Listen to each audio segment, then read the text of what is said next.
오늘 우리에게 주신 말씀은 요한일서 4장 14절부터 16절 말씀입니다. 제가 가지고 있는 신약 성경 391페이지 요한일서 4장 14절부터 16절 말씀입니다.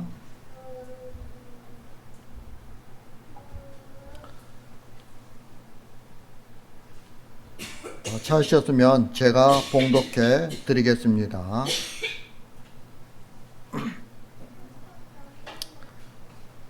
아버지가 아들을 세상의 구주로 보내신 것을 우리가 보았고 또 증언하노니 누구든지 예수를 하나님의 아들이라 시인하면 하나님이 그 안에 거하시고 그도 하나님 안에 거하느니라. 하나님이 우리를 사랑하시는 사랑을 우리가 알고 믿었노니 하나님은 사랑이시라. 사랑 안에 거하는 자는 하나님 안에 거하고 하나님도 그의 안에 거하시느니라. 아멘. 우리는 신앙생활을 하면서 눈에 보이는 무엇인가를 해야 된다고 생각을 하죠. 그렇게 해야 하나님이 기뻐하시고 그리고 하늘에서 상급이 크다고 생각을 해요. 그래서 우리가 보통 많이 비유하는 게 뭐예요? 금멸류관도 있고 또 어떤 사람은 개털 모자 쓰고 다닌다고도 이야기를 하죠. 여러분, 이렇게 신앙생활을 할 때 나타나는 문제가 뭐냐면 모든 생각의 중심이 자신이라는 거예요. 하나님이 아니에요. 내가 중심이 되기 때문에 자꾸 다른 사람과 비교하게 돼요. 나는 성경을 갖다가 하루에 10장씩 읽는데 저 사람 2장밖에 못 읽어. 아, 내가 저 사람보다 믿음이 훨씬 더 좋은 사람이야. 이렇게 생각을 하는 거예요. 그래서 자꾸 다른 사람들의 눈을 의식하면서 신앙생활을 하죠. 그래서 어떻게 합니까? 기도하면서 옆에 사람이 기도가 안 끝나면 나는 더 계속해서 앉아서 기도하는 거예요. 내가 더 늦게 끝나려고. 그래야 신앙이 좋게 보이니까. 여러분, 얼마나 어리석습니까? 또 눈에 보이는 성과가 나타나는 것에 중점을 두고 생활을 해요. 중요한 것은 이런 신앙생활 속에서는 하나님께서 주시는 은혜를 누릴 수 없다는 거예요. 예수 그리스도의 십자가 보혈의 은혜가 무엇인지도 모르면서 하나님의 사랑을 이야기하는 것과 똑같은 행동이에요. 그렇기 때문에 나에게 해를 끼치는 사람을 보면 사랑하려고 하는데 용서가 되지 않는 거예요. 원수를 사랑하라는 하나님의 말씀이 머리로는 생각하는데 행동으로는 옮겨지지 않는 거죠. 왜요? 용서가 안 되니까. 여러분, 사랑을 하려면 용서가 돼야 사랑할 수 있잖아요. 성경 말씀을 몰라서 안 하는 것이 아니라 알아도 행동으로 옮길 수 없기 때문에 못하는 거예요. 그래서 야고보는 행함이 없는 믿음은 죽은 것이다 라고 이렇게 말하고 있는 거죠. 중요한 것은 성령이 함께 하시면 그 모든 것들이 가능하게 된다는 거예요. 결국 성령님의 이끄심에 순종하면 하나님의 사랑이 무엇인지 알게 되는 거죠. 자, 그러면 오늘 말씀이 우리에게 주는 교훈이 무엇인지 우리가 한번 알아보도록 하겠습니다. 먼저 14절 말씀입니다. 14절 말씀 다 같이 시작. 아버지가 아들을 세상의 구주로 보내신 것을 우리가 보았고 또 증언하노니. 아멘. 여기에 보면 아버지가 아들을 세상의 구주로 보내셨다고 말씀하고 있죠. 그런데 그것이 무슨 의미일까요? 그것은 아버지의 아들이 아니고서는 어떤 방법으로도 또는 어떤 길로도 구원에 이룰 수가 없다는 뜻이에요. 따라서 아들을 구주로 인정하고 믿는 자는 세상에서 오직 구주로 오신 예수님만이 나의 유일한 출구임을 안다는 거죠. 이것을 아는 자들이 누구예요? 바로 성도들이에요. 예수 그리스도를 구주로 믿는 우리들인 거죠. 예수님이 세상에 구주로 오시기 전 하나님께서는 이스라엘에게 율법을 주셨어요. 그리고 너희는 내 규례와 법도를 지키라. 사람이 이를 행하면 그로 말미암아 살리라. 나는 여호와니라. 라고 이렇게 레위기서에서 말씀하고 있어요. 여호와께서 주신 율법을 지켜 행하면 그로 인해서 산다는 거죠. 그렇다면 하나님께서는 그 당시 이스라엘에게 율법을 구원의 길로 내려주신 것일까요? 그렇지 않아요. 이스라엘이 그 길을 가는 일에 실패해서 아들을 세상에 구주로 보내신 거죠. 그래서 어떤 신학자는 구약에는 율법으로 구원받고 신약에는 예수님으로 구원받는다고 주장하기도 해요. 그러나 그런 주장을 하는 것은 이스라엘 안에서 율법의 역할에 대해서 무지하기 때문에 그런 주장을 하는 거예요. 예수님이 율법의 후속 조치로 오신 분이라면 결국 구약에서의 하나님의 일은 실패했다고 볼 수 있는 거죠. 예. 그러나 하나님의 구원은 처음부터 약속에 의해서 일관성 있게 이루어지고 있다는 사실을 우리는 깨달아야 되는 거예요. 즉 그리스도로 인한 구원은 이미 구약에도 해당된다는 거예요.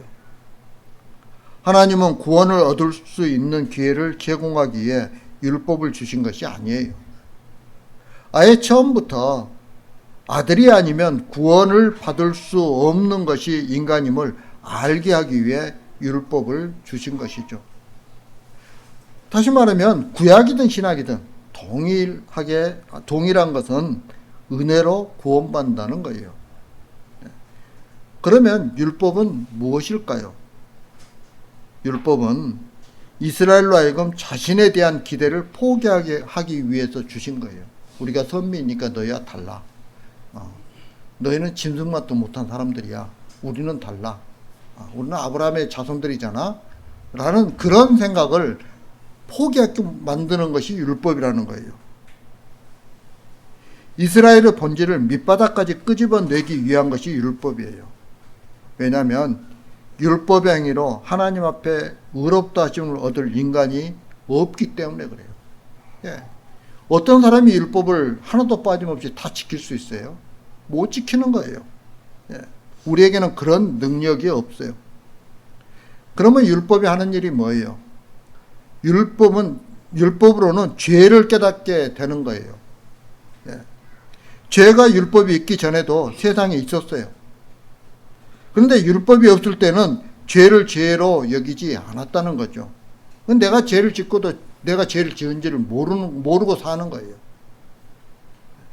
하지만 이스라엘 중에 율법을 지키는 자가 없었어요. 중요한 것은 하나님 앞에서는 율법을 듣는 자가 의인이 아니고 오직 율법을 행하는 자가 의인인 거예요. 결국 하나님의 법 아래에서 인간은 실패할 수밖에 없음을 알게 하고 모든 사람으로 하여금 핑계대지 못하게 입을 막아버리는 것이 바로 율법이에요. 예. 이것은 말씀을 실천함으로 의를 얻고 그 의를 근거로 복을 얻고 그리고 천국에 가려는 그런 발상 자체가 잘못됐다는 것을 지금 이야기하고 있는 거죠. 율법으로 인한 인간의 실패를 보지 못한 무지함에서 그런 생각을 하는 거예요. 그래서 오늘날 교회가 종교적인 행위를 실천하는 것을 의롭다고 말하는 것은 크게 잘못된 거죠. 예. 또한 복음을 왜곡하는 것이고 예수님으로부터 벗어난 엄청나게 큰 잘못임을 우리는 깨달아야 하는 거예요. 여러분 로마서 3장 10절에서 이렇게 말씀하시잖아요. 기록된 바 의인은 없나니 하나도 없으며. 여러분 이 땅에 의인이 없어요. 우리의 행위로서 구원받을 의인들이 없어요. 율법을 전체를 다 지킬 수 있는 의인들이 없어요. 예, 성경은 분명하게 우리들에게 가르쳐주고 있는데 우리는 반대로 행동하고 있는 거죠. 여러분 이 말씀은 단순히 의인이라고 여길 만한 사람이 없다는 뜻이 아니에요. 인간에게서 의로운 행위가 나올 수 없다는 것을 선언하고 있는 거죠. 결국 세상의 현실은 의는 없고 오직 죄만 있는 거죠. 이런 세상에 아들을 구주로 보내주신 거예요. 죄만 있는 세상에 아들로 인한 구원은 어떻게 이루어질까요? 만약 죄인을 착한 사람으로 만들어서 죄를 짓지 않게 하는 것이 구원이라면 예수님께서 왜 이 땅에, 뭘로 이 땅에 오신 거예요? 그냥 윤리교사로 세상에 오신 것에 불과한 거예요.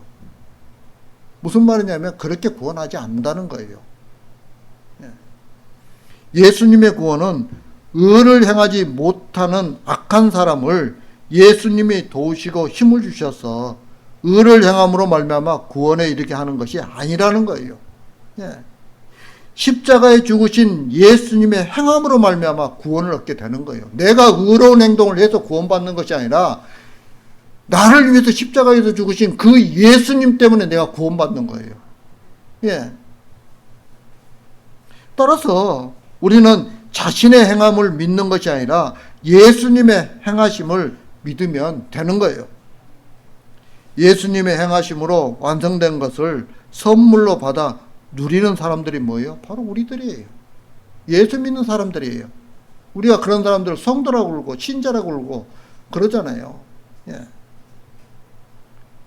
그래서 구원 앞에서 우리는 부끄러울 수밖에 없어요. 왜? 내가 한 게 없거든요. 내가 한 게 단 하나도 없어요. 단 1도 없어요. 내가 목회를 하니까 이것 때문에 하나님께서 나를 더 존귀하게 여기시겠죠. 3천만의 말씀이에요. 똑같아요. 저나 여러분이나 다 똑같아요. 구원 앞에서 우리는 부끄러울 수밖에 없는 그런 존재들이에요. 구원받을 자격이 없는 나 같은 자가 하나님의 아들의 죽으심으로 인해서 완성된 구원을 공짜로 받아서 누리고 있기 때문에 그런 거예요. 만약 인간에게 구원받을 자격이 없다면 부끄러울 이유가 없죠. 그런 사람들은 자격이 있으니까 떳떳하면 되는 거예요. 그런데 여러분, 계시록 4장 10절과 11절에 보면 24장로가 면류관을 받을 자격이 없어서 보좌 앞에 던지는 장면이 나오죠. 여러분, 이게 천국이에요. 하나님의 은혜를 깨닫기 때문에 그 은혜를 감당하지 못해서 던지는 거예요. 여러분, 이것이야말로 자신을 알고 예수님을 아는 성도에게서만 볼 수 있는 정상적인 모습인 거죠. 예수님이 세상의 구주로 오셨다는 것은 세상이 스스로 구원에 이룰 수 없음을 선언하는 거예요. 예수님이 행하신 것만이 의가 되고 우리는 그 의를 믿음으로 의인으로 여겨지는 거죠. 그래서 우리가 칭의라고 그러잖아요. 칭의는 법률적인 용어예요. 내 죄가 완전히 싹 없어지는 게 아니고 하나님께서 너 이제부터 죄 없다고 그냥 선포해 주시는 거예요. 그렇기 때문에 우리는 칭의가 이루어져도 우리는 죄를 어떻게 해요? 가지고 있을 수밖에 없는 거예요. 그래서 성화의 단계를 나가는 거잖아요.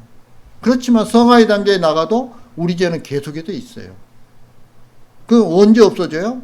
우리의 육신의 장막을 벗어버릴 때 영화의 단계로 나갈 때 비로소 없어지는 거죠.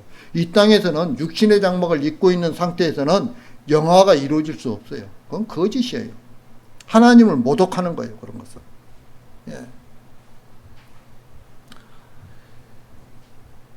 예수님이 행하신 것만이 의가 되고 우리는 그 의를 믿음으로 의인으로 여겨지는 거죠. 예수님이 십자가에 죽으신 것은 율법과 연관이 있어요. 하나님이 이스라엘에게 율법을 주셨죠. 그런데 어떤 사람도 율법의 요구에 순종할 수 없었던 거예요. 율법은 지키면 복이지만 지키지 못하면 저주를 받도록 되어 있죠. 결국 모든 세상은 율법 아래서 하나님의 저주에 있게 된 거예요. 그래서 로마서 6장 23절에서 죄의 삭은 사망이요 하나님의 은사는 그리스도 예수 우리 주 안에 있는 영생이니라 라고 이렇게 말씀하고 있는 거예요. 내가 뭐 좀 했다고 해서 우쭐하지 마시기 바랍니다. 우리는 아무것도 아니에요. 예, 우리는 아무것도 아니에요. 하나님의 선물을 받아서 누리는 사람이에요. 예. 이 말씀처럼 율법의 역할은 인간의 죄가 드러내는 거예요. 죄를 드러내는 거예요. 죄로 말미암아 모든 인간은 사망에 이를 수밖에 없어요. 그 사망을 예수님이 십자가에서 죽으심으로 담당하신 거죠. 그러면 예수님이 십자가에 죽으셔서 사망을 해결하셨으니까 세상은 자동적으로 사망에서 벗어났다라고 이렇게 생각할 수 있죠. 그러나 15절 말씀에 보면 이렇게 말씀하고 있잖아요.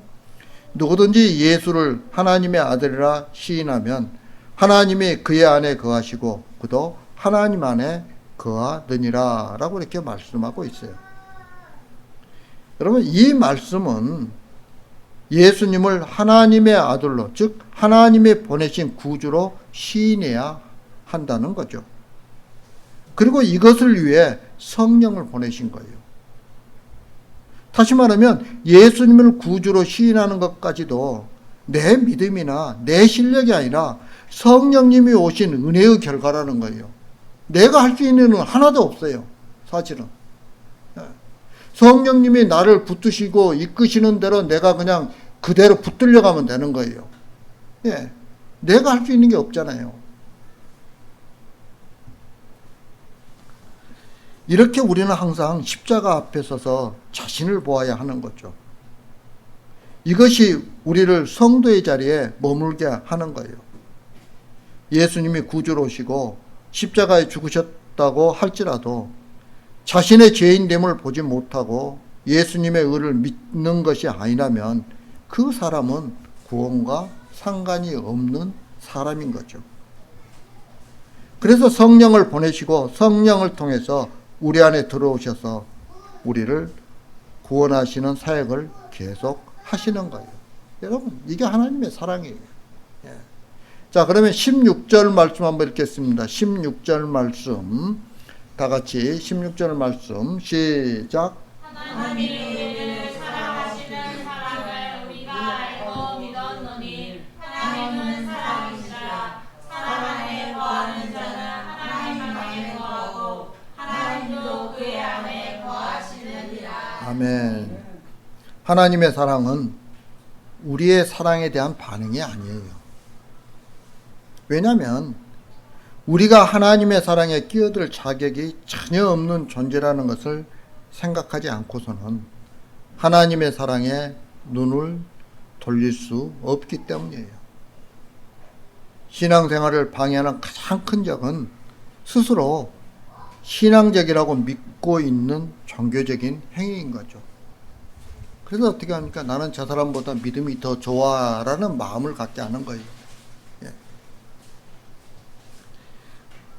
그래서 어떤 내가 했던 종교적인 행위를 신앙적인 것으로 규정한다면 그것을 바탕으로 하나님을 바라보는 거죠.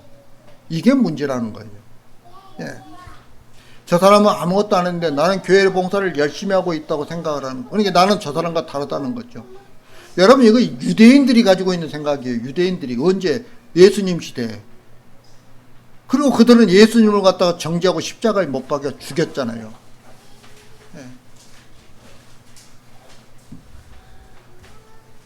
여러분, 그런 생각을 가지고 있을 때 그 사람에게는 예수 그리스도의 십자가가 보이는 것이 아니라 자신의 의로운 행위만 보이게 되는 거죠.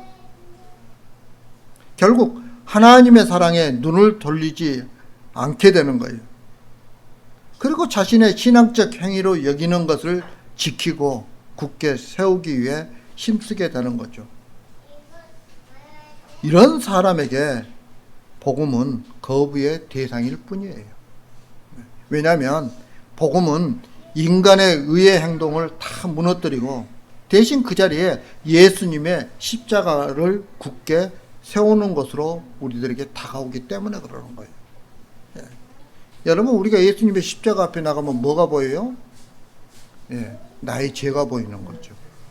나의 죄가 보이는 거예요. 그런데 자신의 행위가 의롭다는데 자기 죄가 보이겠습니까? 그러니 그 복음을 거부하는 거죠. 여러분, 무엇이 하나님의 사랑일까요? 하나님의 사랑은 독생자를 희생하신 것으로 증거되었어요. 그런데 그 사랑은 아무 가치도 없는 우리 자신을 위한 거라는 거예요. 예수님이 십자가에 하나님의 아들이신 예수님이 십자가에 못 박혀 죽으신 이유가 내 죄 때문이에요.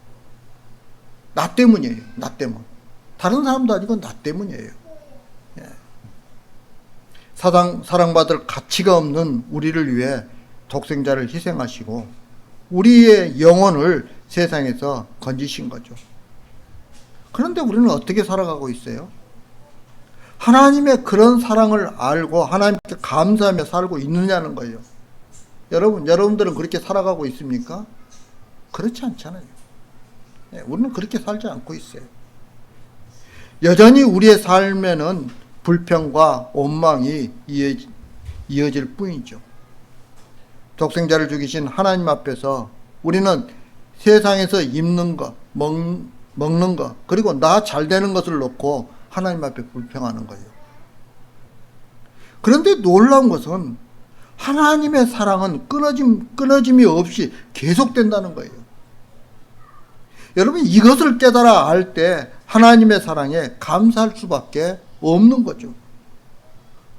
하나님의 사랑은 세상의 구주이신 예수 그리스도 안에서만 온전하게 알고 느낄 수 있는 거예요. 그래서 예수님께 모든 마음을 두고 하나님의 사랑이 어떤 것인가를 알아가야 하는 거죠. 예수님 밖의 것에 마음을 둔 채로 사랑을 바라본다면 하나님의 사랑에 많은 차별이 있다고 생각을 해요. 나도 예수 믿는데 왜 저 사람은 잘 살고 나는 못 살까? 나도 똑같이 예수 믿는데 왜 저 사람은 건강한데 나는 이렇게 아플까? 불평하는 거죠, 자꾸 세상적인 거 가지고 비교하면서 불평하는 거예요. 그런 우리가 예수님의 희생으로 말미암아 생명을 얻게 된 거예요. 이 은혜는 부자나 가난한 자를 구별하지 않고 모두에게 공평하게 주셨어요. 그러므로 성도는 항상 예수 안에서 자신을 살펴볼 줄 알아야 하는 거죠. 자신을 예전부터 믿음이 있는 사람이라고 여기지 말라는 거예요. 다시 말하면 예수님을 싫어하고 내 것만 챙기는 사람이라는 것에서 우리는 출발해야 돼요. 우리는 지극히 자기중심적으로 살아가는 사람들이에요. 여기서부터 신앙의 출발점이 되는 거예요. 그런데 많은 사람들이 자신을 예수 안에 있는 자로 그리고 믿음이 있는 자로 기정사실화 하는 거죠. 나는 예수 믿는 지 30년이 넘었는데 나처럼 이런 믿음 있는 사람이 어디 있어? 라고 생각을 하는 거예요. 때문에 십자가 사건에 대해서 무심하게 되는 거죠. 여러분, 누가복음 15장 11절부터 32절에 보면 탕자 이야기가 나오잖아요. 여러분, 이 이야기를 통해 아버지의 사랑을 깊이 알게 된 아들이 누구일까요? 바로 아버지를 떠났다 돌아온 아들이지 아버지와 함께 살았던 맏아들이 아니에요. 이처럼 우리는 자신이 맏아들과 같은 상태가 될 수 있음을 알아야 하는 거죠. 여러분, 맏아들과 같은 그런 신앙은 어떤 신앙이냐면 매너리즘에 빠져 있는 신앙이라고 표현할 수 있어요. 즉, 신앙이 형식적인 것과 습관적으로 되풀이되면 신앙의 힘과 맛을 잃어버린 상태에 빠지게 되는 거죠. 이것을 맏아들에게서 우리는 발견할 수 있어야 하는 거예요.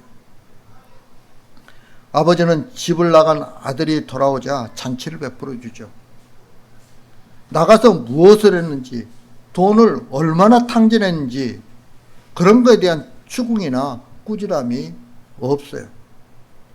오직 그 아들이 살아 돌아왔다는 것에 대한 기쁨만 있는 거죠. 둘째 아들은 이것을 통해서 전에는 몰랐던 아버지의 사랑을 알게 되었던 거예요. 다시 말하면 집에서 아버지의 품에서 편안하게 살 때는 몰랐던 사랑을 알게 된 것이죠. 사실 둘째 아들은 집으로 돌아오기 전에 자신의 죄를 알게 되죠. 그래서 어떻게 고백을 합니까? 내가 일어나 아버지께 가서 이르기를 아버지, 내가 하늘과 아버지께 죄를 지었사오니 지금부터는 아버지의 아들의 일컬음을 감당하지 못하겠나이다. 나를 품꾼의 하나로 보소서 하리라 라고 이렇게 그런 마음을 먹고 아버지께로 돌아온 거예요. 그리고 그가 돌아왔을 때 아버지가 반겨 맞으며 좋은 옷을 입히고 가락지를 끼우고 잔치를 베푸는 그 아버지의 모습에서 아버지의 사랑을 깨닫게 된 거죠. 그런데 우리에게는 이런 돌아온 경험이 없다는 거예요. 나 같은 자는 아버지의 아들로 일컬음을 받을 자격도 없으니 품꾼으로 써 주십시오 라는 그런 심정으로 하나님 앞에 나오는 것이 없다는 거죠. 항상 잘못한 것이 없이 하나님을 위해 잘 살아온 성도인 것으로 착각을 하는 거예요. 마치 나 같은 자를 모르는 마다들과 같은 거죠. 지금까지 아버지를 위해서 일했다는 것만 생각하는 거예요. 그리고 자신이 둘째 아들보다 훨씬 더 낫다는 것만 생각하는 거죠. 돌아온 아들을 위해서 잔치해준 아버지의 마음을 그래서 보지 못하는 거예요. 우리는 탕자의 자리에 있어야 하는 거죠. 또 실제로 내 모습이 그렇고요. 탕자의 자리를 가리키는 것이 아니라 예전부터 탕자로 살아온 자신을 발견해야 한다는 거예요. 그럴 때 우리는 그 크신 하나님의 사랑을 깨닫게 되는 거예요. 이게 바른 성도의 모습이라는 거죠. 이제 말씀을 마치려고 합니다. 사랑하는 성도 여러분, 성령이 함께 하시면 아버지를 떠나 있는 자신을 보게 되는 거죠. 그리고 아버지의 품을 그리워하게 되는 거예요. 그리고 나 같은 자를 받아주시는, 나 같은 자를 살리기 위해 독생자를 보내신 하나님의 사랑에 감사하게 되는 거예요. 이런 하나님의 사랑을 받아들이는 것이 바로 하나님을 사랑하는 거예요. 따라서 아들이라 일컬음을 받기에 부끄러운 자신을 생각하면서 나에게 주어진 하나님의 사랑에 감사하며 살아가는 저와 여러분들이 되길 주님의 이름으로 축복합니다. 다 같이 기도드리겠습니다. 사랑과 능력 풍성하신 아버지 하나님, 부족한 저희들 사랑해 주신 감사합니다. 신앙의 매너리즘에 빠져서 하나님을 바라보지 못할 때가 많은데도 불구하고 저희들에게 성령을 보내주셔서 예수 그리스도가 누구신지, 하나님의 사랑이 무엇인지를 깨닫게 해주시니 감사합니다. 이제는 어떤 삶 속에서도 오직 그 하나님의 사랑에 감사하며 살아가는 주님의 귀한 백성들 되게 하여 주옵소서.